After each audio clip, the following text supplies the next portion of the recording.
നമസ്കാരം. താനൊരു മഹാനാണ് എന്ന് സ്വയം പ്രഖ്യാപിച്ച് നൊബേൽ സമ്മാനത്തിന് വേണ്ടി ശ്രമിച്ച ട്രംപിനെ പോലും ഞെട്ടിക്കുന്ന ഒരു ഫലമാണ് വാസ്തവത്തിൽ ഫലസ്തീനിൽ ഉണ്ടായത്. ട്രംപ് പോലും പ്രതീക്ഷിച്ചിട്ടില്ല ഇങ്ങനെയൊരു പോസിറ്റീവ് ഇമ്പാക്റ്റ് ഉണ്ടാകുമെന്ന്. ട്രംപ് ഇന്നലെ പറഞ്ഞത് വളരെ പ്രസക്തമായൊരു കാര്യമാണ്. ഇത്തരത്തിലുള്ള വിഷയങ്ങളിൽ എവിടെ പരിഹാരമുണ്ടായാലും ഒരു കൂട്ടർ ആഹ്ലാദിക്കുമ്പോൾ മറ്റൊരു കൂട്ടർ ദുഃഖിക്കുകയാണ് പതിവ്. എന്നാൽ ഈ തീരുമാനത്തിൽ എല്ലാവരും ഒരുപോലെ ആഹ്ലാദിക്കുന്നു. ഇസ്രായേലിൽ ലക്ഷക്കണക്കിന് മനുഷ്യർ ആഹ്ലാദ നൃത്തം ചെയ്യുമ്പോൾ ഗസയിലെ ജനങ്ങൾ അവരുടെ ജീവൻ തിരിച്ചു കിട്ടിയതിൽ ആഹ്ലാദിക്കുന്നു. അറബ് രാജ്യങ്ങൾ ആഹ്ലാദത്തോടുകൂടി തന്നെ അഭിനന്ദിക്കുന്നു. ഇങ്ങനെ ഒരു കാര്യം ചെയ്യാൻ തനിക്ക് മാത്രമേ കഴിയൂ എന്ന് ട്രംപ് പറയുമ്പോൾ അത് വീൺവാക്കല്ലാതായി മാറുന്നു. ട്രംപിന്റെ കൃത്യമായ ഇടപെടൽ നിലപാടാണ് ഫലസ്തീനിൽ തൽക്കാലത്തേക്കാണെങ്കിലും ശാന്തിയുടെ ദിനങ്ങൾ എത്തിച്ചത്. ഇന്നലെ രാത്രി അമേരിക്കയിൽ നിന്ന് പുറപ്പെട്ട ട്രംപ് ഇന്ന് രാവിലെ 9:20 ഇസ്രായേൽ സമയം 9:20 ടെല്ലവീവിൽ ലാൻഡ് ചെയ്തത്. കേവലം 4 മണിക്കൂർ മാത്രമാണ് ട്രംപ് ഇസ്രായേലിൽ താമസിക്കുന്നത്. ട്രംപ് എത്തുന്നതിന് മുൻപ് തന്നെ ഇന്നലെ തന്നെ ഹമാസ് 3 കേന്ദ്രങ്ങളിലേക്ക് കൊണ്ടുവരികയാണ് തടവുകാരെ. ഔദ്യോഗികമായ ഹാൻഡ് ഓവർ ചടങ്ങുകളൊന്നും ഇക്കുറി ഉണ്ടായിരുന്നില്ല. നേരെ മറിച്ച് റെഡ് ക്രോസിന് കൈമാറുന്നു. റെഡ് ക്രോസ് എവിടെ നിന്നാണ് ഇവരെ കൊണ്ടുവന്നത് എന്ന് വ്യക്തമാക്കാതെ ഇവരെ ഗസ അതിർത്തിയിലൂടെ ഇസ്രായേലിന് കൈമാറുകയാണ്. ചിലരുടെയൊക്കെ ആരോഗ്യസ്ഥിതി മോശമാണ്. അവരെ പ്രത്യേക ഹെലികോപ്റ്ററിൽ ടെല്ലവീവിലെ ആശുപത്രിയിൽ പ്രവേശിപ്പിച്ചു. ബാക്കിയുള്ളവർ ആഹ്ലാദത്തോടുകൂടി കുടുംബാംഗങ്ങളുമായി ഒത്തുചേർന്നു. ഇതോടുകൂടി 2 വർഷം മുമ്പ്, കൃത്യമായി പറഞ്ഞാൽ 2023 ഒക്ടോബർ 7 വെളുപ്പിനെ ഹമാസ് ഭീകരവാദികൾ തട്ടിക്കൊണ്ടുപോയ എല്ലാവരും തിരിച്ചു വന്നിരിക്കുന്നു. നിരവധി പേർ തടവിലായിരുന്നപ്പോൾ കൊല്ലപ്പെട്ടു. എന്നാൽ ജീവനോടെയുള്ള സകലരും തിരിച്ചു വന്നിരിക്കുന്നു. അവസാനത്തെ 20 പേരാണ് ഇന്ന് തിരിച്ചു വന്നിരിക്കുന്നത്. എന്നാൽ ഇപ്പോഴും ആശയക്കുഴപ്പം ബാക്കിയാവുകയാണ്. 28 മൃതദേഹങ്ങൾ തിരിച്ചു കിട്ടാനുണ്ട്. അവയെല്ലാം തിരിച്ചു കിട്ടിയിട്ടില്ല. ആദ്യം ജീവനുള്ളവരെയാണ് കൈമാറിയത്. മൃതദേഹങ്ങളുടെ കൈമാറ്റം വൈകിയേ നടക്കൂ.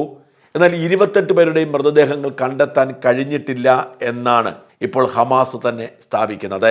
ഇന്നൊരിക്കലും 28 പേരുടെയും മൃതദേഹം കൈമാറുക സാധ്യമല്ല, അത് കണ്ടെത്തേണ്ടിയിരിക്കുന്നു പലരുടെയും എന്ന് ഹമാസ് പറയുമ്പോൾ ആശയക്കുഴപ്പം ആരംഭിക്കുകയാണ്. വാസ്തവത്തിൽ ട്രംപ് നടത്തിയ ഇടപെടലിൽ അവസാന നിമിഷം ഒരു ട്വിസ്റ്റ് ഉണ്ടായേക്കും എന്ന ആശങ്ക പോലും നിലവിലുണ്ട്. ട്രംപ് അതിന് സമ്മതിക്കില്ല എന്ന് വിശ്വസിക്കുമ്പോഴും ഇസ്രായേൽ പറയുന്നത് ഞങ്ങൾ തടവുകാരെ വിട്ടു നൽകണമെങ്കിൽ നേരത്തെ പറഞ്ഞതനുസരിച്ച് 28 മൃതദേഹങ്ങളും തിരിച്ചു കിട്ടണമെന്നാണ്. ജീവനോടെയുള്ള 20 പേരെ തിരിച്ചു കിട്ടി. അതായിരുന്നു ഇസ്രായേലിന്റെ ഏറ്റവും പ്രധാനപ്പെട്ട ആവശ്യം. എന്നാൽ 28 മൃതദേഹങ്ങളും തിരിച്ചു കിട്ടാതെ തങ്ങൾ ഹമാസ് തടവുകാരെ നൽകില്ല എന്ന് ഇസ്രായേൽ പിടിവാശി കാണിക്കുകയാണ്. ഞങ്ങൾ അങ്ങനെയാണ് പറഞ്ഞിരിക്കുന്നത്, മുഴുവൻ പേരെയും തിരിച്ചു കിട്ടിയാൽ തിരിച്ചു നൽകും എന്നാണ് പറഞ്ഞിരിക്കുന്നത് എന്നാണ് ഇസ്രായേലിന്റെ വാദം.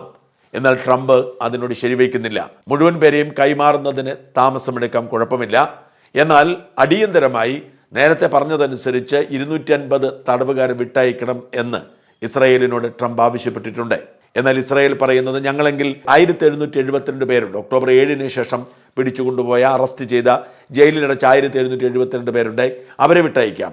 250 ജീവപര്യന്തം തടവുകാരുടെ കാര്യത്തിൽ സാവകാശം വേണമെന്ന് ഇസ്രായേൽ ആവശ്യപ്പെടുന്നു. എന്നാൽ ട്രംപ് വഴങ്ങുന്നില്ല. ഇതൊരു ട്വിസ്റ്റായി മാറിയേക്കുമോ എന്ന് ഭയമുണ്ട്. കാരണം ഇസ്രായേലിനെ സംബന്ധിച്ചിടത്തോളം അവരുടെ ഏക പ്രശ്നം ഇപ്പോഴും ജൂതന്മാർ തടവിലാക്കപ്പെട്ടിരിക്കുന്നു എന്നതാണ്. അവരെ മുഴുവൻ തിരിച്ചു കിട്ടിയിരിക്കുന്നു. സാധാരണഗതിയിൽ നിന്ന് വ്യത്യസ്തമായി അങ്ങോട്ടും ഇങ്ങോട്ടും കൈമാറുന്ന ഒരു ഹാൻഡ് ഓവർ ചടങ്ങുണ്ട്. അതൊന്നുമില്ലാതെ തന്നെ മുഴുവൻ തടവുകാരെയും തിരിച്ചു കിട്ടിയിരിക്കുന്നു. സമാധാനത്തിന്റെ വെള്ളി വെളിച്ചത്തിലേക്ക് അവർ 738 ദിവസത്തിന് ശേഷം മടങ്ങി വന്നിരിക്കുകയാണ്. ഒരിക്കലും ഇവർ മടങ്ങി വരുമെന്ന് പോലും പലരും പ്രതീക്ഷിച്ചിരുന്നില്ല. കാരണം ഹമാസ് ബാക്കിയായിരിക്കുന്ന ഒരു ചിത്രം ഒട്ടിച്ചുകൊണ്ട് അവർക്ക് അന്ത്യാഞ്ജലി അർപ്പിച്ചുകൊണ്ട് പോസ്റ്റർ ഇറക്കിയിരുന്നു. ഖത്തറിലേക്ക് കയറി ഇസ്രായേൽ ആക്രമിച്ചതിന് പിറ്റേ ദിവസമാണ് ഹമാസ് പോസ്റ്റർ ഇറക്കിയത്. അതുകൊണ്ട് തന്നെ ബന്ധുക്കൾ അടക്കമുള്ളവർ ആരും പ്രതീക്ഷിച്ചില്ല ജീവനോട് അവർ തിരിച്ചെത്തുമെന്ന്. പക്ഷെ അത്ഭുതം സംഭവിച്ചു, അവർ തിരിച്ചു വന്നു. ഇപ്പോൾ തിരിച്ചു ചെയ്യേണ്ടത് ഇസ്രായേലാണ്. ഇസ്രായേൽ ട്വിസ്റ്റ് ചെയ്യാൻ ശ്രമിച്ചുകൊണ്ടിരിക്കുന്നു. മടക്കി കൊടുക്കില്ല, തങ്ങൾക്ക് മൃതദേഹങ്ങൾ കൂടി കിട്ടണമെന്ന് ഇസ്രായേൽ വാശി കാണിക്കുന്നു. എന്നാൽ ആ വാശിക്ക് മുമ്പിൽ വഴങ്ങേണ്ടതില്ല എന്ന് ട്രംപ് പറയുമ്പോൾ ഒരുപക്ഷെ ഇസ്രായേലിനെ വഴങ്ങേണ്ടി വരാം. എങ്കിൽ പോലും ഇസ്രായേൽ തിരിച്ചു കൊടുക്കുന്ന ആളുകളുടെ കാര്യത്തിലുള്ള ആശയക്കുഴപ്പം തുടരുകയാണ്. 250 ജീവപര്യന്തം ശിക്ഷ വിധിക്കപ്പെട്ട ഹമാസ് ഭീകരവാദികളെയും 1700ഓളം ഫലസ്തീനികളെയുമാണ് ഇസ്രായേൽ തിരിച്ചു കൊടുക്കേണ്ടത്. ഇക്കാര്യം ഇസ്രായേൽ ഡിലേ ചെയ്യും എന്ന് അമേരിക്കയും ആശങ്കപ്പെടുന്നുണ്ട്. പക്ഷെ ട്രംപ് അവിടെ ഉള്ളതുകൊണ്ട് ലോകരാഷ്ട്ര തലവന്മാരൊക്കെ ഈജിപ്തിൽ ഇതിനൊരു അന്തിമ പരിഹാരത്തിന് വേണ്ടി കാത്തിരിക്കുന്നത് കൊണ്ട് ഒരുപക്ഷെ ഇസ്രായേലിന് വഴങ്ങേണ്ടി വന്നേക്കാം. ട്രംപ് ഇന്ന് ഇസ്രായേലിൽ ചെലവഴിക്കുന്നത് കേവലം 4 മണിക്കൂർ മാത്രമാണ്. 2 വർഷം ഹമാസിന് തടവിൽ കഴിഞ്ഞവരെ ട്രംപ് നേരിട്ട് കാണുന്നുണ്ട്. ആ കുടുംബാംഗങ്ങളുമായി സംസാരിക്കുന്നുണ്ട്. അവരുടെ ആശങ്കകൾ ട്രംപ് കേൾക്കാൻ ആഗ്രഹിക്കുന്നുണ്ട്. അതിനുശേഷം ഇസ്രായേൽ പാർലമെന്റിനെ ട്രംപ് അഭിസംബോധന ചെയ്യും. അങ്ങനെ ഇസ്രായേലിൽ സമാധാനത്തിന്റെ ദൂതനായി കയ്യടി നേടിയതിനു ശേഷമായിരിക്കും ട്രംപ് ഈജിപ്തിലെ ഷം അൽ ഷെയ്ഖിലേക്ക് പോകുന്നത്. അവിടെ 20ഓളം രാഷ്ട്രത്തലവന്മാർ എത്തുന്നുണ്ട്.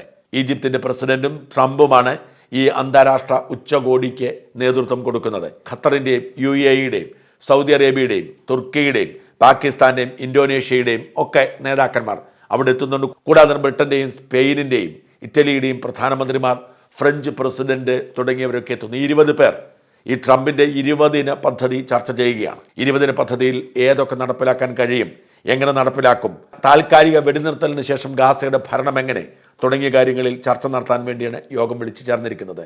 എന്നാൽ ഇവരുടെ ഉറക്കം കെടുത്തുന്ന ഒരു സംഭവം, ഇസ്രായേൽ സേന പിന്മാറിയതിന് തൊട്ടു പിന്നാലെ ഹമാസ് ഭീകരവാദികൾ ഗാസ പിടിച്ചെടുത്തിരിക്കുന്നു എന്നതാണ്. ഇപ്പോൾ ഗാസയുടെ 50% നിയന്ത്രണം മാത്രമേ ഇസ്രായേലിനുള്ളൂ. ഗാസ സിറ്റിയിൽ നിന്നും ഇസ്രായേൽ സേന പിന്മാറി. ഉടനടി ഏതാണ്ട് 7000ഓളം ഹമാസ് ഭീകരവാദി തലവന്മാർ ഗാസയുടെ നിയന്ത്രണം ഏറ്റെടുത്തിരിക്കുകയാണ്. അവരാണ് ഗാസയിലെ ജനങ്ങളെ നിയന്ത്രിച്ചുകൊണ്ടിരിക്കുന്നത്. അതുകൊണ്ട് തന്നെ വലിയ സംഘർഷത്തിന്റെ സാധ്യത എല്ലാവരും വിലയിരുത്തുന്നു. ആളുകൾ ഇച്ഛാഭംഗം സംഭവിച്ചവരാണ്.